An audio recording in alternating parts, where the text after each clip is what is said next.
Hey everyone, Credit One Bank becomes the latest corporation to agree with the Legends Hospitality Group, which is negotiating naming rights on behalf of the Oakland Raiders and the Las Vegas Stadium Authority to put its name on what is now called Allegiant Stadium.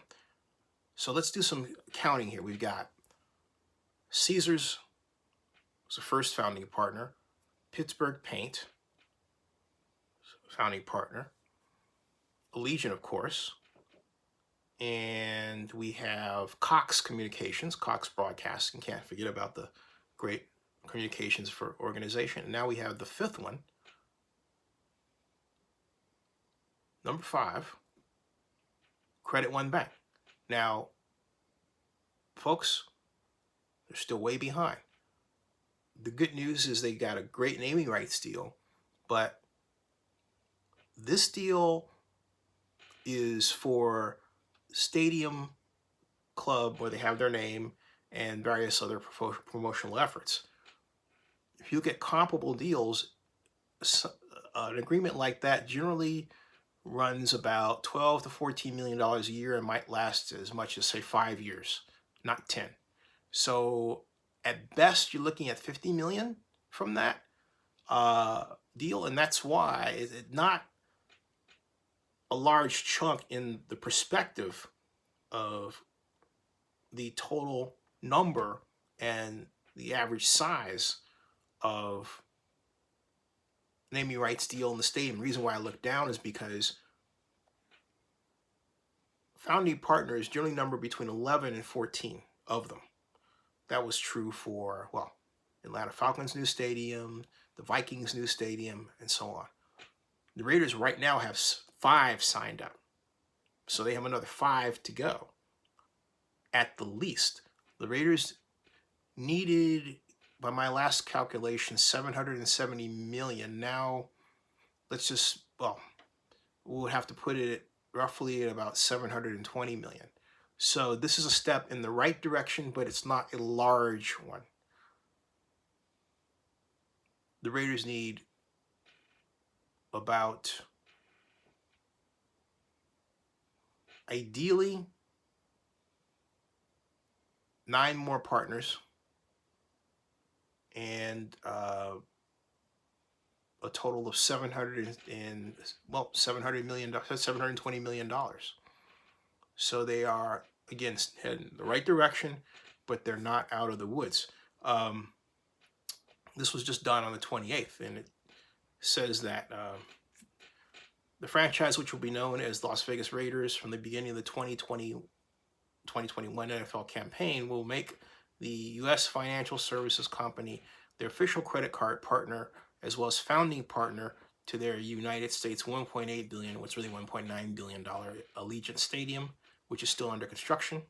And under the terms of the impending agreement, Credit One Bank, which is also headquartered in Las Vegas, the City of Lights, will host a branded sideline club at the new 65,000 capacity venue, where it will facilitate several game day activations. The deal also includes various assets across TV, radio, and social media. So that kind of deal is generally priced between 12 and 15 million, and again lasts perhaps as long as 5 years. Now, the Lakers have a similar set of deals which will last 3 years. All right, and that's the Lakers. So it's not the big deal. And you would say, what is it about that particular deal that makes it not as valuable as the naming rights deal? Well, easy. It's not on the exterior of the stadium. It's inside the stadium, which means it's automatically confined to game day traffic specific eyeballs. And if it is, and it says it's a sideline club, that means that there will be various occasions where the TV camera entirely misses it. All right. I'm not saying anything that is out of school here. You know, just giving you an idea of why that kind of naming rights deal, that kind of sponsorship deal, not naming rights, excuse me, that kind of partnership deal. It's 2:15 in the morning. Well, that kind of partnership deal is less valued than a naming rights deal. It has to do with placement and frequency of eyeball and pedestrian traffic. That's always the measure. Where the activations are and what's the total value of those activations and why. I made a video while I was at the PGA Tour Championship on Sunday of the BMW activation, where you had two BMW cars sitting right where three major pathways at Eastlake Golf Club meet. It's great positioning, okay? It's called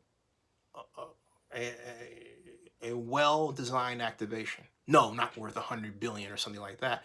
You know, a few 100,000, sure. But when you tack on Tiger Woods, I would say that kind of activation is worth, I would say about 600,000, somewhere in that area, considering the